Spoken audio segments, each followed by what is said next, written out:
স্বদেশী পণ্য সামগ্রী গ্রহণই আত্মনির্ভর দেশ ও রাজ্য গঠনের ভিত্তি। মঙ্গলবার কমলপুরে নজরুল ভবনে আত্মনির্ভর ভারত ও স্বদেশী অঙ্গীকার বিষয়ক আলোচনা সভায় বক্তব্য রাখতে গিয়ে কথা বলেন মন্ত্রী শান্তনু চাকমা। অনুষ্ঠানে বক্তব্য রাখেন বিধায়ক মনোজ কান্তি দেব। মঙ্গলবার কমলপুরের নজরুল ভবনে আত্মনির্ভর ভারত ও স্বদেশী অঙ্গীকার বিষয়ক এক আলোচনা সভার আয়োজন করা হয়।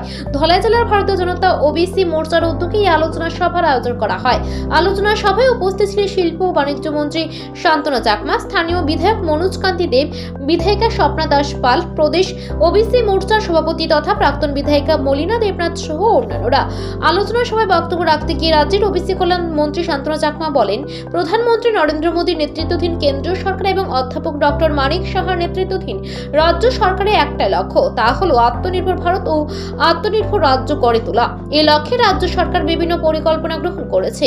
মন্ত্রী আরো বলেন, আত্মনির্ভর হতে গেলে স্বদেশীকে আমাদের গুরুত্ব দিতে হবে। যতক্ষণ পর্যন্ত না আমরা দেশ এবং রাজ্যের পণ্য সামগ্রী ব্যবহার করব, ততক্ষণ পর্যন্ত আমাদের দেশ এবং রাজ্য আত্মনির্ভর হতে পারবে না। তিনি আরো বলেন, স্বদেশী পণ্য ব্যবহার দেশ ও রাজ্যের আর্থিক ব্যবস্থাকে সুদৃঢ় করবে। ভারত করতে হলে স্বদেশীকে আমাদের গুরুত্ব দিতে হবে। যতক্ষণ পর্যন্ত আমরা স্বদেশীকে গুরুত্ব দেব না, যে প্রোডাক্ট যে পণ্য আমাদের ভারতবর্ষে এবং ত্রিপুরা রাজ্যে যে পণ্য এবং কমলপুরে যে পণ্য আমাদের উৎপন্ন হচ্ছে, সেগুলোকে আমাদের ব্যবহার করতে হবে। আলোচনা সভায় বক্তব্য রাখেন স্থানীয় বিধায়ক মনোজ কান্তি দেব। তিনি রাজ্যের মুখ্যমন্ত্রী অধ্যাপক ডক্টর মানিক সাহার নেতৃত্বাধীন রাজ্য সরকারের ওবিসি সম্প্রদায়ের সার্বিক উন্নয়ন, আত্মনির্মাণ ভারত ও সুশাসনের বিভিন্ন দিকগুলি নিয়ে আলোচনা করেন।